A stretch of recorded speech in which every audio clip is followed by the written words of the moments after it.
پھر موسیٰ علیہ السلام نے ادھر 10 سال پورے کیے، یعنی اپنا عہد پورا کیا۔ اب انہیں خیال آیا کہ کافی وقت گزر چکا ہے اور حالات بھی بدل چکے ہیں، لہٰذا اب واپس مصر جا سکتا ہوں۔ اپنی والدہ اور اپنے بھائی بہن سے ملنا چاہیے۔ جب موسیٰ نے مدت پوری کر لی اور اپنے گھر والوں کو لے کر چلے، مطلب یہ کہ 10 سال پورے کر لیے، اب اپنی بیوی کو لے کر مصر کی طرف روانہ ہوئے۔ لیکن آپ مصر کا راستہ تو جانتے ہی نہ تھے، کسی سے پوچھنا چاہتے تھے۔ رات سرد تھی، سردی پورے زوروں پر تھی، ان کے پاس آگ جلانے کے لیے کچھ نہ تھا، انہیں آگ کی تلاش تھی۔ اللہ تعالیٰ سورہ طٰہٰ آیت 10 میں فرماتے ہیں، تجھے موسیٰ کا قصہ بھی معلوم ہے جبکہ اس نے آگ دیکھی۔ موسیٰ علیہ السلام کو دور، بہت دور پہاڑ کی چوٹی پر آگ نظر آئی اور انہیں آگ کی شدید ضرورت تھی تاکہ آگ تاپ سکیں اور اس کے ذریعے راستہ دیکھ سکیں، اور رات انتہائی سرد اور تاریک تھی، اور یہ سب تقدیر الہی ہے۔ وہی ذات ہے جس نے رات کو تاریک اور سرد بنایا تھا، اسی نے اعوذ باللہ من الشیطان الرجیم، بسم اللہ الرحمن الرحیم۔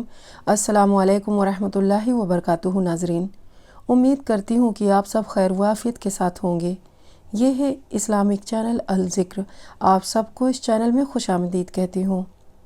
آج کے ویڈیو میں ہم دیکھیں گے کہ موسیٰ علیہ السلام کو اللہ سبحانہ و تعالیٰ نے کون کون سے معجزات عطا فرمائے تھے، اور موسیٰ علیہ السلام جب مدین سے واپس آ رہے تھے اپنا عہد پورا کر کے، تو وہ کس کے ساتھ تھے، اور موسیٰ علیہ السلام نے راستے میں کیا دیکھا۔ آئیے دیکھتے ہیں آگے کی اس ویڈیو میں۔ آگ کی شدید حاجت پیدا کی تھی تاکہ آپ کو نبوت سے سرفراز کیا جا سکے۔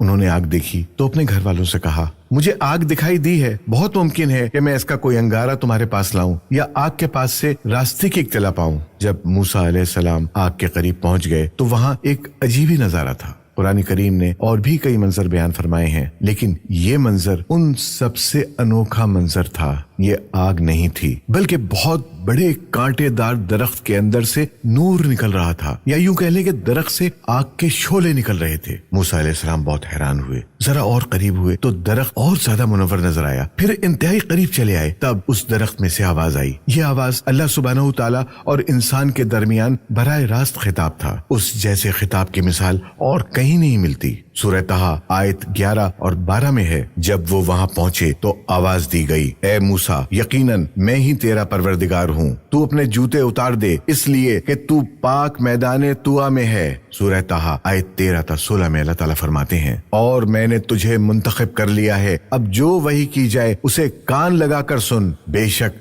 میں ہی اللہ ہوں، میرے سوا کوئی عبادت کے لائق نہیں، بس تو میری ہی عبادت کر اور میری یاد کے لیے نماز قائم رکھ۔ قیامت یقیناً آنے والی ہے جس کو پوشیدہ رکھنا چاہتا ہوں تاکہ ہر شخص کو وہ بدلہ دیا جائے جو اس نے کوشش کی ہو، بس اب اس کے یقین سے تجھے کوئی ایسا شخص روک نہ دے جو اس پر ایمان نہ رکھتا ہو اور اپنی خواہش کے پیچھے پڑا ہو، ورنہ تو ہلاک ہو جائے گا۔ قرآن کریم میں یہ مضمون دیگر مقامات پر بھی بیان ہوا ہے۔ سورہ القصص آیت 30 میں ہے، پس جب وہاں پہنچے تو اس بابرکت زمین کے میدان کے دائیں کنارے کے درخت میں سے آواز دیے گئے کہ اے موسیٰ، یقیناً میں ہی اللہ ہوں، اللہ سارے جہانوں کا پروردگار۔ اللہ تعالیٰ نے براہ راست ان سے کلام فرمایا، ان سے خطاب کیا اور اپنی عظمت کو ان کے سامنے ظاہر کیا۔ پھر پوچھا، اے موسیٰ، تیرے اس دائیں ہاتھ میں کیا ہے؟ اللہ تعالیٰ تو جانتے تھے، لیکن اپنی قدرت دکھانے کے لیے پوچھا۔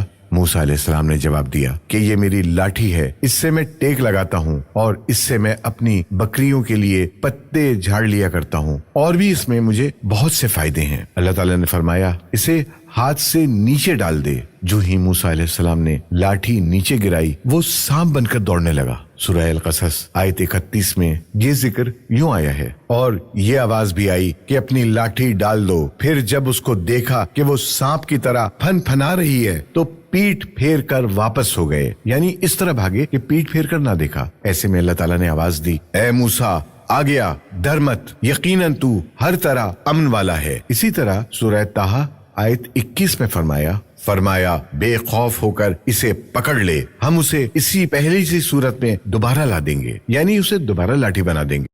Win free gold coin. Purchase jewelry worth QR 999 or above and win half gram 22 karat gold. موسیٰ علیہ السلام واپس پلٹے، اس کو دم سے پکڑا تو وہ پھر لاٹھی بن گئی۔ اب اللہ تعالیٰ نے فرمایا، اور اپنا ہاتھ اپنی بغل میں ڈال لے۔ سورہ القصص آیت 32 میں الفاظ یوں ہیں: اپنے ہاتھ کو اپنے گریبان میں ڈال۔ دونوں جملوں کا ایک ہی مطلب ہے کہ اپنے ہاتھ کو کپڑے کے نیچے داخل کر کے اپنی بغل تک لے جا۔ موسیٰ علیہ السلام نے ایسے ہی کیا۔ جب ہاتھ باہر نکالا تو وہ اس طرح چمک رہا تھا جیسے سورج۔ ان کے ہاتھ سے نور عظیم نکل رہا تھا۔ اللہ تعالیٰ سورہ طٰہٰ آیت 22 میں فرماتے ہیں: اور اپنا ہاتھ اپنی بغل میں ڈال دے تو وہ سفید چمکتا ہوا نکلے گا، لیکن بغیر کسی عیب اور روگ کے۔ یہ دوسرا معجزہ ہے۔ دوسرے مقام یعنی سورہ القصص آیت 32 میں ہے: اپنے ہاتھ کو اپنے گریبان میں ڈال، وہ بغیر کسی قسم کے روگ کے چمکتا ہوا نکلے گا، بالکل سفید۔ سورہ القصص آیت 32 میں ہے: اور خوف سے بچنے کے لیے اپنے بازو اپنی طرف ملا لے، یعنی جب تو خوف و خطرہ محسوس کرے، تجھے کوئی دھمکی دے اور تجھے کوئی خوف محسوس ہو تو اپنا ہاتھ اپنی طرف ملا لینا، خوف جاتا رہے گا۔ حافظ ابن کثیر رحم اللہ فرماتے ہیں کہ موسیٰ علیہ السلام کی اقتدا میں جو شخص بھی گھبراہٹ کے موقع پر اپنے دل پر ہاتھ رکھے گا تو اس کے دل سے خوف جاتا رہے گا یا کم از کم ہلکا ہو جائے گا انشاءاللہ۔ اللہ تعالیٰ سورہ القصص آیت 32 میں فرماتے ہیں: بس یہ دونوں معجزے تیرے لیے تیرے رب کی طرف سے ہیں۔ فرعون اور اس کی قوم کی طرف یقیناً وہ سب کے سب بے حکم اور نافرمان لوگ ہیں۔ آگے اللہ تعالیٰ فرماتے ہیں: یہ اس لیے کہ ہم تجھے اپنی بڑی بڑی نشانیاں دکھانا چاہتے ہیں۔ اس کے بعد سورہ طٰہٰ آیت 24 میں یہ حکم ملتا ہے: اب تو فرعون کی طرف جا، اس نے بڑی سرکشی مچا رکھی ہے۔ موسیٰ علیہ السلام نے اللہ تعالیٰ سے ان الفاظ میں عرض کی: موسیٰ نے کہا: اے میرے پروردگار، میرا سینہ میرے لیے کھول دے اور میرے کام کو مجھ پر آسان کر دے، اور میری زبان کی گرہ بھی کھول دے، یعنی میری زبان میں لکنت ہے۔ جب تک میری زبان کی یہی حالت ہے میں انہیں کس طرح دعوت دوں گا، جیسا کہ سورہ طٰہٰ آیت 27 اور 28 میں ہے: اور میری زبان کی گرہ کھول دے تاکہ لوگ اچھی طرح میری بات کو سمجھ سکیں۔ حافظ ابن کثیر رحمۃ اللہ علیہ فرماتے ہیں: آپ کے بچپن کے زمانے میں آپ کے سامنے کھجور اور انگارے رکھے گئے تھے، آپ نے انگارہ لے کر منہ میں رکھ لیا تھا جس سے زبان میں لکنت ہو گئی، پھر اللہ تعالیٰ سے دعا کی کہ میری زبان کی گرہ کھل جائے۔ موسیٰ علیہ السلام کے اس ادب کو دیکھیے کہ صرف حاجت کے بقدر سوال کیا، یہ نہیں کہا کہ میری زبان بالکل صاف ہو جائے، بلکہ اتنا کہا کہ میری زبان کی گرہ کھل جائے تو لوگ میری بات سمجھ لیں۔ سورہ طٰہٰ آیت 29 تا 36 میں ہے: اور میرا وزیر میرے کنبے میں سے کر دے، یعنی میرے بھائی ہارون کو تو اس سے میری کمر کس دے اور اسے میرا شریک کار کر دے، تاکہ ہم دونوں کثرت سے تیری تسبیح بیان کریں اور کثرت سے تجھے یاد کریں، بے شک تو ہمیں خوب دیکھنے بھالنے والا ہے۔ اللہ تعالیٰ نے فرمایا: موسیٰ تیرے تمام سوالات پورے کر دیے گئے۔ ابن ابی حاتم میں ہے، عروہ رحمۃ اللہ علیہ بیان کرتے ہیں کہ عائشہ رضی اللہ تعالیٰ عنہ عمرے کے لیے جاتے ہوئے کسی عربی کے یہاں مقیم تھیں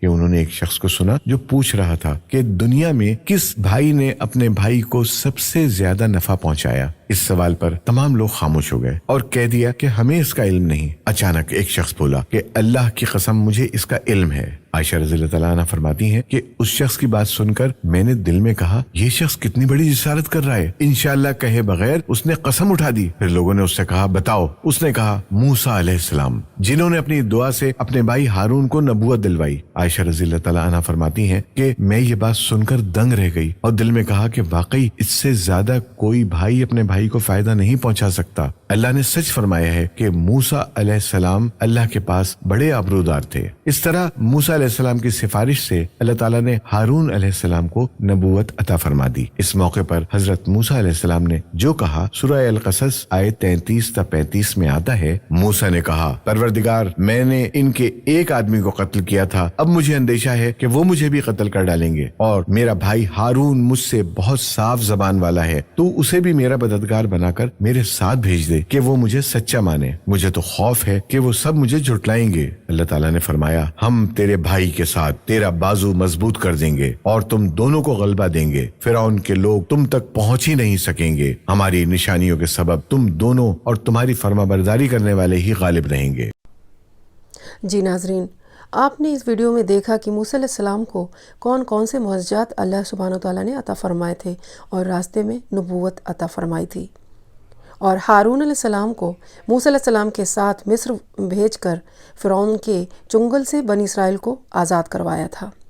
جی ناظرین، اگر آپ کو یہ ویڈیو پسند آیا ہو تو اس کو لائک کریں، شیئر کریں صدقہ جاریہ کی نیت سے، اور سبسکرائب کریں چینل کو۔ میں نیکسٹ ویڈیو میں پھر ملوں گی، تب تک کے لیے اللہ حافظ۔